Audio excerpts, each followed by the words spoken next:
हर शह महंगी हो गई है, आटा महंगा हो गया और रोटी 10 रुपए की हो गई है। 30 रुपए की चाह मिलती है पई। हाँ जी, की करे गरीब आदमी? घर का टुक्कर टोरे जा, मतलब दुकानों के उत्ते टुक्कर अपना ढिड टोरे। ਇਹਦਾ ਜ਼ਿੰਮੇਦਾਰ ਕੌਣ ਹੈ? हाँ जी, यह जिम्मेवार इमरान खान है, ਇਹਦਾ ਜ਼ਿੰਮੇਵਾਰ ਇਮਰਾਨ ਖਾਨ ਇਹਦਾ। ਇਮਰਾਨ ਖਾਨ ਸਾਹਿਬ ਤੇ ਕਹਿੰਦੇ ਨੇ ਕਿ ਬਿਹਤਰੀ ਤਰਫ ਜਾ ਰਿਹਾ ਪਾਕਿਸਤਾਨ। ਪਾਕਿਸਤਾਨ ਦੇ ਪਿੱਛੇ ਹੀ ਰਹਿ ਜਾਏ, ਗੱਲ ਹੀ ਕੋਈ ਨਹੀਂ ਹੈਗੀ ਇਹ ਜਾਨੀ। ਇਹਦੇ हुकूमत कर ही नहीं सकता, असल मैंने सियासतदान ही नहीं हैगा। अस्सलाम वालेकुम नाजरीन, आपका मेज़बान उस्मान हाशमी हाजिर खिदमत है और आप देख रहे हैं यादगार टीवी। नाजरीन, महंगाई जो है पीटीआई गवर्नमेंट के अंदर इसके जो बम हैं वो दिन ब दिन बढ़ते जा रहे हैं। आटा है, चीनी है, पेट्रोल है, दीगर जितनी भी ज़रूरियात ज़िंदगी की चीज़ें हैं उनमें कई गुना इजाफा होता जा रहा है, जबकि जो गरीब है, जो मजदूर है, उसकी ज़िंदगी जो है ये मुश्किल से मुश्किल होती जा रही है। भाई बड़ी औखी है जिंदगी करनी, दिल करता है कि गड्डी थले सिर दे दी है। 800 रुपया भाई दिहाड़ी लगती है, एक दिन लगती एक दिन लगती कोई नहीं। तो महंगाई इन्नी को घर जाओ तो खर्चे इन्ने ने, 800 का पता नहीं लगता जाता किधर है। क्या मैनू यह दसो कि भी तुहाडी दिहाड़ी लगती है, कोई गुजारा आसान है या मुश्किल है बहुत हो गया? मुश्किल बहुत हो गया, ये खाना पीना बंद हो गया, खाने पीना जिम्मे बह गया। ਤੇ ਪਹਿਲਾਂ ਠੀਕ ਸੀ ਪਿਛਲੀਆਂ ਹੁਕੂਮਤਾਂ 'ਚ? पिछली हुकूमत ही रोटी ला के खाते, अपना कारोबार करते, सही कर। ਅੱਛਾ ਬਾਬਾ ਜੀ, ਤੁਸੀਂ ਪਿਛਲੇ ਬੜੇ ਦੌਰ ਵੇਖੇ ਨੇ ਤੇ ਕਈ ਹੁਕੂਮਤਾਂ ਆਈਆਂ, ਕਈ ਗਈਆਂ। ਇਮਰਾਨ ਖਾਨ ਦੀ ਹੁਕੂਮਤ ਕੈਸੀ ਹੈ? मैं कह जी ऐसी हुकूमत ये आई है जिन्हें भुखे मुल्क नूं मार छड़िया।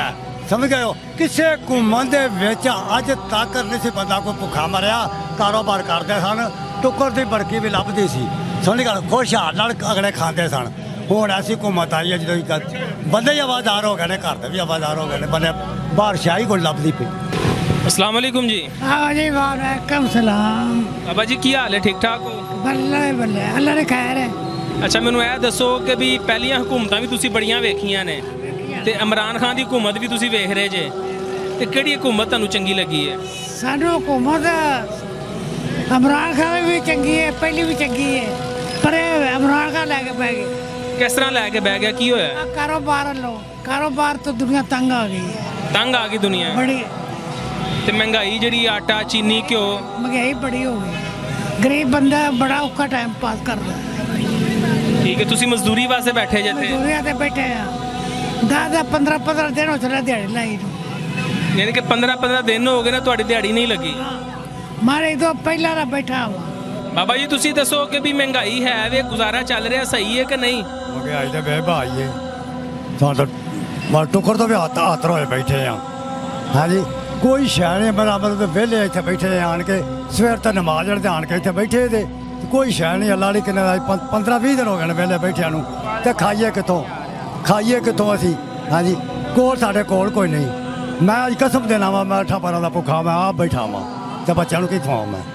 अच्छा जी, मुझे ये बताएं कि पिछली हुकूमतें भी आपने देखी हैं, ये हुकूमत भी आप देख रहे हैं इमरान खान साहब की, तो क्या फ़र्क है बताएं कुछ देखने वालों को? ਇਹ ਪਿਛਲੀ ਹੁਕੂਮਤ ਵਿੱਚ ਕੰਮ ਮਿਲ ਜਾਂਦਾ ਸੀ, ਹੁਣ ਕੰਮ ਮੁਸ਼ਕਲ ਹੈ। काम मुश्किल है तो महंगाई है कि ठीक है? बहुत ज़्यादा महंगाई है, ओनली मजदूरी नहीं है जितनी महंगाई है। पिछली हुकूमत ਵਿੱਚ मजदूरी अच्छी मिल जाती थी, अच्छा हुण कितनी मजदूरी तकरीबन मिल जाती है? ਹੁਣ कोई मजदूरी नहीं। सुबह तो चल रहा मैं, 90 रुपए मेरी प्रॉफिट है, सिर्फ 90 रुपए सुबह तो घूम रहा। ਅੱਜ ਸਾਰੇ ਦਿਨ ਦੇ ਵਿੱਚ ਸਿਰਫ 90 रुपए कमाए? 90 रुपए मेरी कमाई है, मेहनत 90 रुपए मेरी प्रॉफिट है।